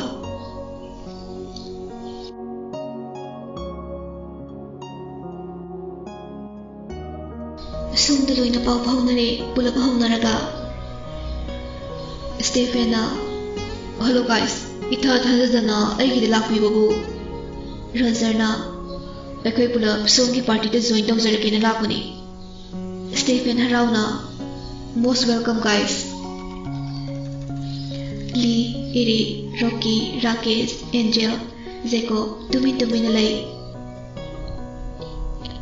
ꯁ꯭ꯇꯦꯐꯦꯟꯁꯨ ꯑꯔꯥꯏꯕ ꯃꯤꯗꯤ ꯅꯠꯇꯦ ꯀꯔꯝꯅꯅꯣ ꯅꯣꯏꯅꯒꯤ ꯄꯥꯔꯇꯤꯗ ꯍꯥꯏꯕꯗꯤ ꯑꯦꯟꯖꯦꯜꯒꯤ ꯃꯤꯠꯇ ꯖꯦꯀꯣꯕꯅ ꯑꯩꯕꯨ ꯍꯥꯠꯄ ꯎꯈꯤ ꯍꯥꯏꯗꯥꯏ ꯁ꯭ꯇꯦꯐꯦꯟ ꯅꯣꯛꯏ ꯀꯣꯛ ꯂꯩꯕ ꯔꯣꯖꯔꯅꯤ ꯋꯨꯜ ꯚꯦꯝꯄꯥꯌꯔ ꯃꯌꯥꯝꯗꯩ ꯐꯥꯎꯕ ꯀꯣꯛ ꯋꯥꯡꯕ ꯔꯣꯖꯔꯅ ꯀꯦꯝꯇ ꯊꯧꯁꯥꯗꯅ ꯏꯔꯥꯏ ꯂꯥꯏꯅ ꯁꯠ ꯈꯨꯝꯃꯛꯏ ꯃꯗꯨ ꯑꯣꯏꯔꯛꯄ ꯌꯥꯏ ꯍꯥꯏꯕꯅꯤ ꯑꯗꯨꯕꯨ ꯖꯦꯀꯣꯕ ꯑꯩꯒꯤ ꯕ꯭ꯂꯗ ꯊꯛꯄꯗꯒꯤ ꯑꯗꯨꯒꯨꯝꯕ ꯋꯥꯈꯜ ꯐꯖꯅ ꯈꯟꯕ ꯉꯝꯂꯦ ꯍꯥꯏꯕꯗꯤ ꯀꯅꯥꯒꯨꯝꯕꯤ ꯑꯃꯇ ꯍꯥꯠꯄꯒꯤ ꯋꯥꯈꯜ ꯂꯩꯇ꯭ꯔꯦ ꯁꯦꯡꯂꯕ ꯔꯣꯖꯔ ꯁ꯭ꯇꯦꯐꯦꯟ ꯊꯥꯖꯗ꯭ꯔꯒ ꯑꯩꯒꯤ ꯕ꯭ꯂꯗꯁꯤ ꯊꯛꯑꯣ ꯖꯦꯀꯣꯕ ꯀꯩꯁꯨ ꯑꯀꯟꯕ ꯋꯨꯜ ꯅꯠꯇꯦ ꯃꯍꯥꯛꯅ ꯀꯩꯗꯧꯅꯨꯡꯗꯁꯨ ꯇꯣꯟꯒꯤ ꯕ꯭ꯂꯗ ꯊꯛꯑꯣꯏ ꯇꯥꯏꯕꯪ ꯃꯤ ꯃꯌꯥꯝꯗꯒꯤ ꯑꯊꯣꯏꯕ ꯑꯣꯏꯔꯤꯕ ꯃꯤꯁꯇꯔ ꯔꯣꯖꯔ ꯅꯈꯣꯏꯒꯤ ꯋꯥꯐꯝꯁꯤ ꯑꯩ ꯌꯥꯔꯒꯦ ꯀꯗꯥꯏ ꯌꯧꯅ ꯆꯨꯝꯕꯒꯦ ꯍꯥꯏꯕꯗꯨꯁꯨ ꯌꯦꯡꯕ ꯇꯥꯔꯦ ꯐꯔꯦ ꯅꯣꯏ ꯂꯣꯏꯅ ꯑꯩꯒꯤ ꯃꯤ ꯑꯣꯏꯕꯁꯦ ꯑꯩ ꯌꯥꯝ ꯅꯨꯡꯉꯥꯏꯔꯦ ꯄꯥꯔꯇꯤ ꯃꯆꯥ ꯑꯝꯇꯪ ꯇꯧꯁꯤ ꯖꯦꯀꯣꯕꯁꯨ ꯀꯣꯛꯇꯤ ꯋꯥꯡꯂꯕꯅꯤꯅ ꯋꯦꯠ ꯍꯥꯏꯌꯨ ꯏꯆꯥꯒꯤ ꯑꯄꯥꯝꯕꯗꯣ ꯐꯥꯗꯔ ꯑꯩꯈꯣꯏ ꯅꯣꯏꯗꯤ ꯄꯋꯥꯔ ꯄꯥꯏꯔꯕ ꯉꯥꯛꯇꯅꯤ ꯑꯗꯨꯕꯨ ꯃꯤꯆꯝ ꯄ꯭ꯔꯖꯥꯁꯤꯗꯗꯤ ꯈꯨꯗꯣꯡꯊꯤꯕ ꯅꯪꯍꯟꯒꯨꯝꯁꯦ ꯃꯈꯣꯏꯗꯤ ꯑꯩꯈꯣꯏꯒꯤ ꯆꯤꯟꯖꯥꯛꯅꯤ ꯍꯣꯏ ꯑꯣꯏꯁꯦ ꯆꯤꯟꯖꯥꯛꯇꯨꯁꯨ ꯇꯧꯕꯇꯕꯨ ꯊꯋꯥꯏꯗꯤ ꯂꯧꯒꯨꯝꯁꯦ ꯃꯁꯤꯒꯨꯝꯕ ꯊꯕꯛꯁꯦ ꯇꯧꯔꯔꯣꯏꯁꯦ ओके इचाना हाइबा यारगे फादर मरा लेट्रबा नावदो थादोपिको खो नखोइगिसे नावबो गंद लाइरा रोजरना स्टेफेन नुंशिबा हाइबसिना पुमनामक्तगी अथोइबने जेकॉबना तो नुंशिबैने लथक्ट्रिबसे अदुगा स्टेफेन बुसु नुंशिबगिने जेकॉबना ngasi फावबा हातके खंद्रिबसे अंगांग दुकैसु तौदे हातके सुखंदे जेकॉबना तोन क्या नुंसिके हाइबदा चांगिंग तौबने आई तोनबु याम नुंसि फादर अदुना मागे अवाबा नुंगाइदबा अमता तौबा पामदि फरे कना ले अंगांग दु पुथोरो नावबुदो नुपा अमना पुथोरए boss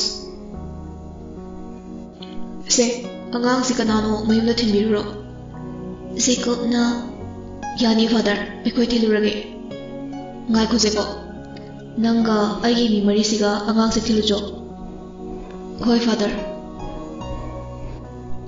asumna naubutu thinba chakre lehore ba song ga tai sinduna party tawna ba sem sari angel na party tawbu thaktori ba beer mi amduda poison loina hakre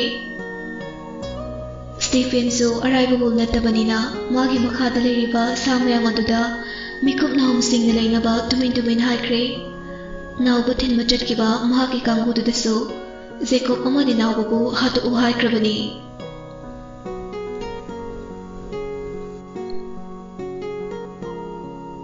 नुपादुना गाड़ी दुखामी जेकॉबना कइदोरे नुपामना कुमो जेकॉब लोइना खंगलबनी कइनोम तौदोरे हाइबा हाना लोइना प्लान यालगा लाअबनी पॉकेटगी होली वाटर दु लौथोकलगा नावबुगी मयादा हिजिली अदै नुपा मरिदो ngakni yengduna lay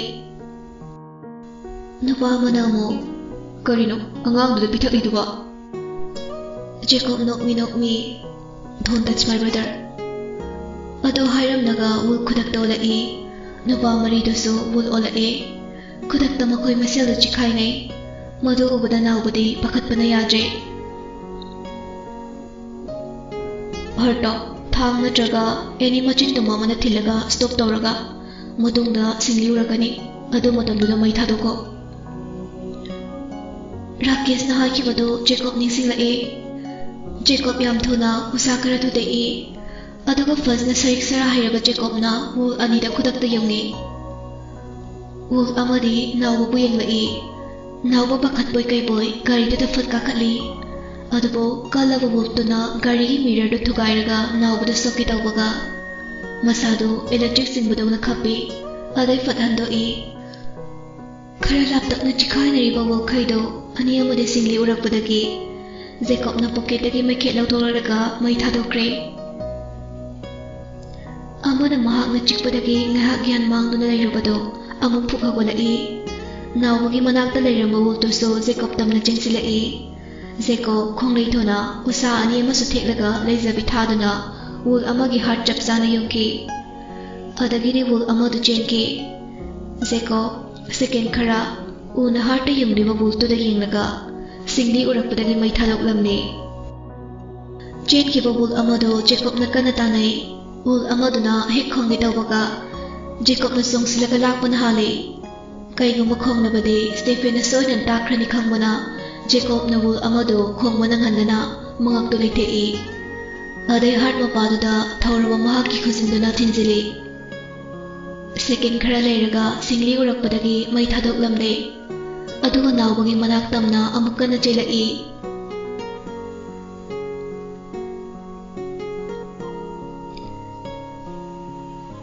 mi amuk sasat olaga Nauba gari manungda masado thak nikai tasilaga lerami Nauba kibana wa phawba ngang mangamje Jacob nauba gi matawdu ubada nungai jaduna konsinbi Nauba da Jacob ni se kaisu tawrese dada ri se de yumda thinbiyo thindoine ado se dada de ngo Nauba Jacob tamuna yengi haukiba made namita uriba myamse loina kaukro nauba aduga noi chetunda nupa maridugi mingdo Lee Rakesh Roger iri kawe haiko नावबदो जेकबना mind divert तौख्रे होय हाइबगो मंगक्तनोमी फरे युमदि लगे लाओ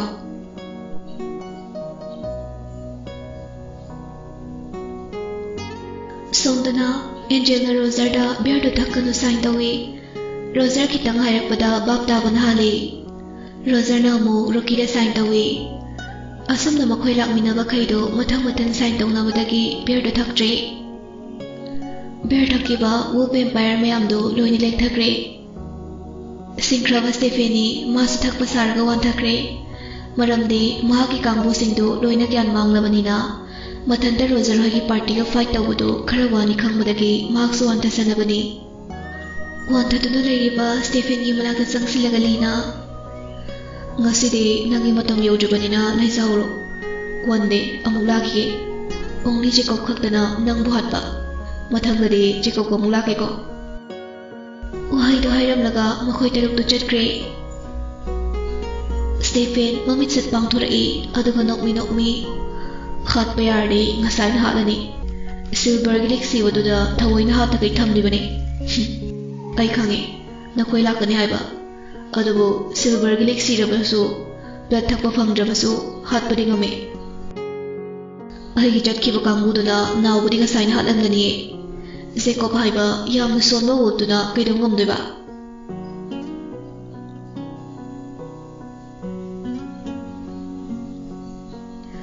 सोमना नोंगालंदाइनि तोनगी फोन रिंग लाई हेलो जेकब ना नोय गोंथोंदो लगे थोरो Don ngakna ha hauzik pokai dawrage nawbuse masa nuaitina doctor da purubani aisu hospital da marang kaure phone dorokadabudusu kare aikhoi nawbo ba Don phone do fatkak tatlaga perprop thore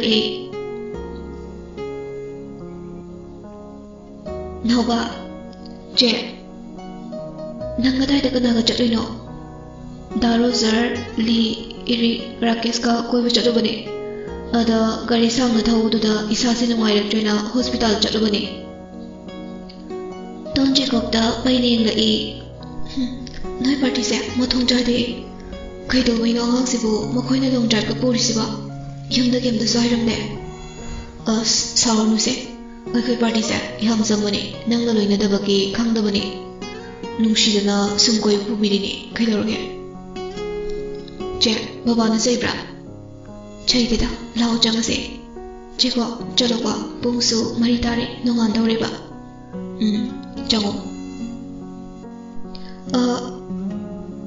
तोन कई no महन गे खनबनी adobo Jakob चटकी बना हाले गाड़ी सिना mirror गसे lion काय दो वैसे लोगे खोंग देता ngасai lakudasु काय बा माले ngausi zakraba party ngалтani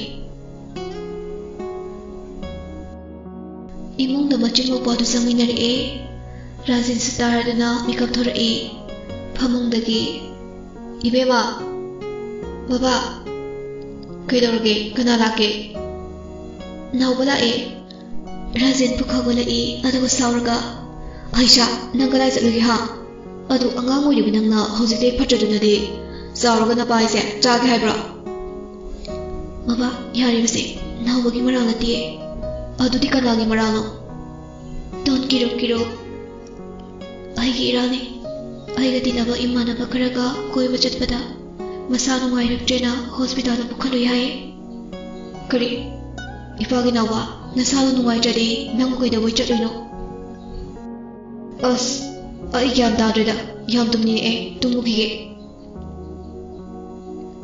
Nawa tumma changre Asamna jeko mathanda yumda changmado mama hoina soidana hanglakani khanbana Rocky hoida oina lae Ngaihak lerega mathang loina lae Rozarna jeko nawo thinkraba thinkre Angelna holy water do pithakibra pithakre Wolf mari do so loina halame Rozarna nangni kaisu soktabra So me adugo matom do shingre Fare, adude akhoi ni yumda halase. Hoi, halaslaw. Lina, ngasi di sida lekro hayeng halodana. Jacob na, ya budi hai. Roger Jacobta paining laga ho ai jak lami law li ko na punse yamba ekoi chalu gi ko Rocky na hoi asam na machin manau to han minarakpada mi khara walking chatna ba matamni gari manung lagi jeko masa du khangaudana jeko kaidorge us poe Roger poe ba Roger bab tare namit ki mangag ubada Jacob leiba ngamje khange Roger na magi fruit law thoklaga Jacob bu kupsinbi Uchina sen mayum yore gari du manung thausilai aduga kumthaminare Roger na kamai tawni nang hojiti nomo gi mature oirabanina numit ubu yaroi ai khangde makhoi di yari tudi khaigino ko na hangasise ayu nuthel na tumo aduga ihingna tamnarai saro us ware tuma jange ko ngai ko tumina se ngamdre nang ka du chalo aba kha da ithanda taleba network su phangde ngamoroi Jacob so Roger ga punna ani tumina kre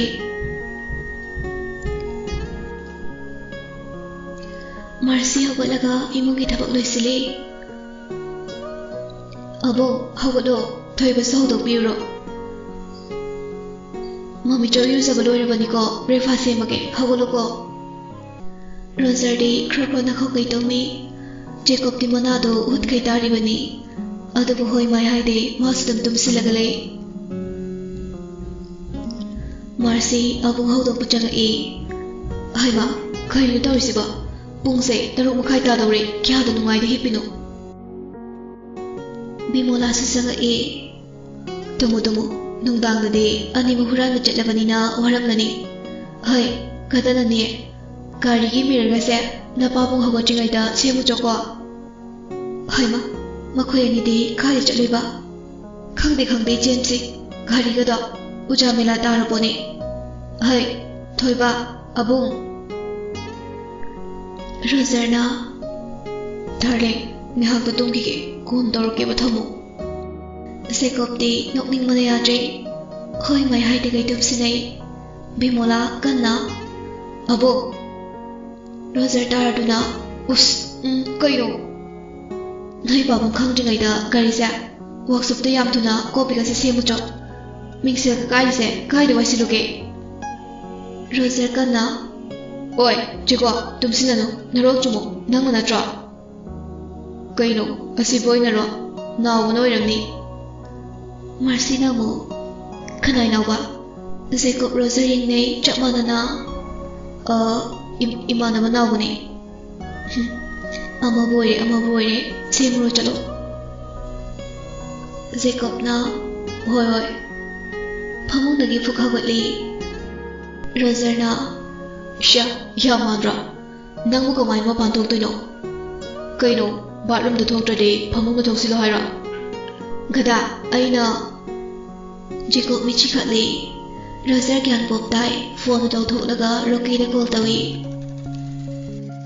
Rocky na, hello. Roger na mo, Kaidoriye, Sum layer money. Chalo, Rocky na, Kaidino. Hai ma, chalo me. Kai chalo hai no. Marcy Bimola. Ho chachare. Mama ani du thokre. Hello, yamba. Kai du chatoi ba. Ha, nade da. Somda imasi oi thai bane. Yamba, ophamamta. Ek thayo. Akhoi se kopta numit uba yatre khamdong ne. O, aduna takodi mahak mapung mari phare hai bani ne. Fare, ayoren hospital le lakuda jangke ringa ma biramge. Hai waring se mangan bayade ko mikup amta thadok bayade. Hoi, nangi supigani da. Ai de numit uba yada mini na. Wool vampire na nang buhat pangam na bane. Hai de numit ki mamangda. Ama mamadam da de nasana chiksinaro. Hoi yama. Asam na phone thamna ki baga dalang to da Jacob ki phone do mula Jacob na Hello, Don. ꯑꯩꯈꯣꯏ ꯅꯥꯎꯕꯁꯦ ꯉꯁꯥꯏ ꯇꯨꯝꯕ ꯆꯪꯈꯤꯕꯗꯒꯤ ꯒ꯭ꯌꯥꯟ ꯇꯥꯗ꯭ꯔꯦ. ꯃꯤꯍꯨꯜꯕꯨꯗꯤ ꯍꯨꯜꯂꯦ. ꯑꯗꯣ ꯕꯕꯥꯁꯨ ꯂꯩꯇꯦ. ꯑꯩ ꯏꯊꯟꯇ ꯒ꯭ꯌꯥꯟ ꯇꯥꯗ꯭ꯔꯦ. ꯑꯝꯇ ꯂꯥꯛꯑꯣ. ꯖꯦꯀꯣꯕ ꯉꯛꯅ ꯍꯥ ꯅꯥꯎꯕꯕꯣ? ꯍꯣꯏ ꯊꯝꯃꯣ ꯑꯩ ꯂꯥꯛꯑꯒꯦ. ꯔꯣꯖꯔꯅ ꯀꯩꯗꯧꯔꯒꯦ? ꯂꯥꯛꯑꯣ ꯇꯣꯟ ꯍꯣꯏꯗ ꯆꯠꯂꯨꯁꯦ. ꯀꯩꯗꯧꯔꯒꯦꯕ? ꯅꯥꯎꯕꯗꯣ ꯉꯁꯥꯏ ꯇꯨꯝꯈꯤꯕꯗꯒꯤ ꯒ꯭ꯌꯥꯟ ꯇꯥꯗ꯭ꯔꯦ ꯍꯥꯏꯌꯦ. ꯎꯁ ꯑꯗꯨꯗꯤ ꯅꯪꯗꯤ ꯀꯃꯥꯏꯅ ꯆꯠꯇꯣꯏꯕ? ꯀꯩꯅꯣ ꯀꯃꯥꯏꯅ ꯆꯠꯇꯣꯏꯕꯕꯣ? ꯅꯪꯗꯤ ꯅꯨꯃꯤꯠ ꯎꯕꯁꯨ ꯌꯥꯗ꯭ꯔꯤꯗꯨꯗꯤ. ꯑꯁ ꯍꯣꯏꯅꯦ ꯀꯃꯥꯏꯅ ꯇꯧꯅꯤ ꯑꯗꯨꯗꯤ? ꯐꯔꯦ ꯅꯪ ꯑꯝꯇ ꯆꯠꯂꯣ. ꯍꯣꯏ ꯅꯪ ꯂꯩꯔꯝꯃꯣ ꯑꯗꯨꯗꯤ. ꯖꯦꯀꯣꯕꯅ ꯑꯃꯨꯛ ꯇꯣꯟꯅ ꯍꯪꯉꯛꯑꯗꯤ ꯀꯩ ꯍꯥꯏꯗꯣꯏꯅꯣ? ꯑꯩꯅ ꯊꯣꯛꯄ ꯍꯥꯏꯔꯒꯦ. ꯍꯣꯏ ꯍꯣꯏ. ꯔꯣꯖꯔ ꯇꯣꯟ ꯍꯣꯏꯔꯣꯝꯗ ꯆꯠꯈ꯭ꯔꯦ. ꯐꯣꯟꯗ ꯇꯣꯟꯅ ꯍꯜꯂꯣ. ꯔꯣꯖꯔꯅ ꯑꯃꯨꯛ ꯑꯩ ꯆꯪꯉꯧꯔꯣ? ꯇꯣꯟ ꯏꯀꯥꯏꯔ ꯍꯥ ꯔꯣꯖꯔ ꯐꯣꯟꯗꯨ ꯊꯝꯂꯒ ꯇꯣꯟ ꯍꯣꯏꯗ ꯆꯪꯉꯛꯏ. ꯄꯤꯛꯇꯛꯅ ꯃꯁꯥ ꯅꯥꯟꯅ ꯂꯩꯔꯝꯕꯗꯨ ꯎꯕꯗ ꯔꯣꯖꯔꯅ ꯈꯪꯉꯤ ꯇꯣꯟ ꯃꯁꯥ ꯅꯥꯟꯖꯩ ꯍꯥꯏꯕ. ꯇꯣꯟꯅ ꯁꯤꯗꯅꯦ. ꯔꯣꯖꯔ ꯅꯥꯎꯕꯅ ꯍꯤꯞꯄ ꯐꯃꯨꯡꯗꯨꯗ ꯆꯪꯂꯒ ꯃꯤꯍꯨꯜ ꯂꯩꯕ꯭ꯔꯥ ꯌꯦꯡꯉꯤ. ꯇꯣꯟꯅ ꯑꯃꯨꯛ ꯖꯦꯀꯣꯕꯇꯤ ꯃꯥꯗꯤ ꯍꯣꯁꯄꯤꯇꯥꯜꯗ ꯂꯩꯔꯝꯅꯤ. ꯀꯩꯁꯨ ꯈꯜꯂꯨꯅꯨꯗ ꯀꯩꯝ ꯇꯧꯔꯣꯏ. ꯑꯩꯈꯣꯏꯅ ꯐꯅꯕ ꯑꯗꯨꯝ ꯌꯦꯡꯉꯨꯔꯒꯦ. ꯌꯨꯝꯁꯦ ꯁꯪꯍꯧꯔꯣ. ꯍꯣꯏ ꯑꯗꯣ ꯕꯕꯥ ꯍꯥꯏꯔꯛꯎꯀꯣ. ꯍꯣꯏ ꯍꯥꯏꯔꯒꯦ. ꯔꯣꯖꯔ ꯅꯥꯎꯕꯗꯨ ꯄꯨꯔꯒ ꯒꯥꯔꯤꯗ ꯍꯥꯞꯄꯤ. ꯆꯠꯂꯨꯈꯤꯒꯦ ꯀꯩꯝ ꯈꯜꯂꯨꯅꯨ.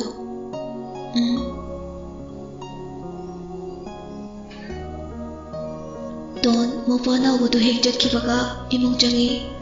ꯏꯄꯪ ꯄꯪꯈꯩ ꯖꯦꯀꯣꯕꯇ ꯑꯃꯨꯛ ꯐꯣꯟ ꯇꯧꯏ. ꯖꯦꯀꯣꯕꯅ ꯑꯗꯣ ꯅꯪ ꯍꯣꯁꯄꯤꯇꯥꯜꯗ ꯂꯩꯕ ꯅꯠꯇ꯭ꯔꯣ? ꯑꯧ ꯂꯩꯌꯦ. ꯆꯠꯈ꯭ꯔꯕꯅꯤ ꯌꯧꯔꯛꯂꯅꯤ. ꯑꯗꯣ ꯑꯩꯈꯣই ꯅꯥꯎꯕꯗꯣ ꯀꯩꯁꯨ ꯇꯧꯔꯣꯏꯀꯣ? ꯀꯩꯁꯨ ꯇꯧꯔꯣꯏꯗ ꯑꯩ ꯂꯩꯁꯤꯗꯤ. ꯕꯕꯥ ꯂꯥꯛꯑꯒ ꯀꯩꯅꯣ ꯍꯥꯏꯗꯣꯏꯁꯤꯕꯣ? ꯑꯁꯦꯡꯕꯗꯣ ꯑꯗꯨꯝ ꯍꯥꯏꯈꯣ. ꯑꯁ ꯅꯣꯏꯁꯦ ꯑꯩꯒꯤ ꯃꯔꯨꯞꯅꯦ ꯍꯥꯏꯔꯤꯅꯤ. ꯃꯔꯨꯞꯅꯦ ꯍꯥꯏꯗ꯭ꯔꯗꯤ ꯑꯩꯈꯣꯏ ꯃꯌꯥꯝꯁꯦ ꯅꯪꯒꯤ ꯕꯦꯞꯅꯦ ꯍꯥꯏꯒꯦ ꯍꯥꯏꯔꯣ? ꯑꯃꯨꯛ ꯍꯧꯔꯦ. ꯊꯝꯃꯣ ꯌꯥꯔꯦ. ꯉꯥꯏꯔꯣ ꯂꯥꯛꯑꯅꯤ. ꯍꯣꯏ ꯍꯣꯏ ꯑꯗꯣ ꯌꯨꯝꯗꯒꯤ ꯍꯦꯟꯗꯣꯛꯅꯨꯀꯣ. ꯑꯁꯨꯝꯅ ꯐꯣꯟ ꯊꯝꯅꯈ꯭ꯔꯦ. ꯁꯣꯝꯗꯅ ꯔꯣꯖꯔꯗꯣ ꯔꯣꯀꯤ ꯍꯣꯏꯒꯤ ꯌꯨꯝꯗ ꯄꯨꯔꯛꯏ. ꯑꯦꯟꯖꯦꯜꯅ ꯔꯣꯖꯔ ꯀꯩꯗꯧꯔꯦ? ꯍꯩꯃꯥ ꯑꯉꯥꯡꯁꯤ ꯀꯩꯗꯧꯔꯒꯦ? ꯈꯪꯗꯦ ꯑꯦꯟꯖꯦꯜ ꯉꯁꯥꯏ ꯇꯨꯝꯒꯦ ꯍꯥꯏꯈꯤꯕꯗꯒꯤ ꯒ꯭ꯌꯥꯟ ꯇꯥꯗ꯭ꯔꯦ ꯍꯥꯏꯌꯦ. ꯑꯦꯟꯖꯦꯜ ꯅꯥꯎꯕꯒꯤ ꯃꯁꯥꯗꯨ ꯄꯥꯏꯔꯒ ꯌꯦꯡꯉꯤ. ꯑꯦ ꯀꯩꯅꯣ ꯍꯣꯂꯤ ꯋꯥꯇꯔꯗꯨ ꯗ꯭ꯔꯣꯞ ꯑꯃ ꯑꯅꯤꯈꯛ ꯄꯤꯊꯛꯎ ꯍꯥꯏꯔꯒ ꯖꯦꯀꯣꯕꯁꯤꯅ ꯂꯣꯏꯅ ꯄꯤꯊꯛꯂ ꯃꯥꯜꯂꯦ. ꯐꯔꯦ ꯃꯅꯨꯡꯗ ꯄꯨꯁꯤꯜꯂꯛꯎ. ꯃꯁꯤꯒꯤ ꯆꯟꯗꯥꯟꯁꯤꯅ ꯍꯦꯛ ꯇꯧꯊꯣꯔꯛꯄꯁꯦ ꯖꯨꯒꯣꯠ ꯑꯝꯇ ꯆꯥꯗꯕꯅꯤ.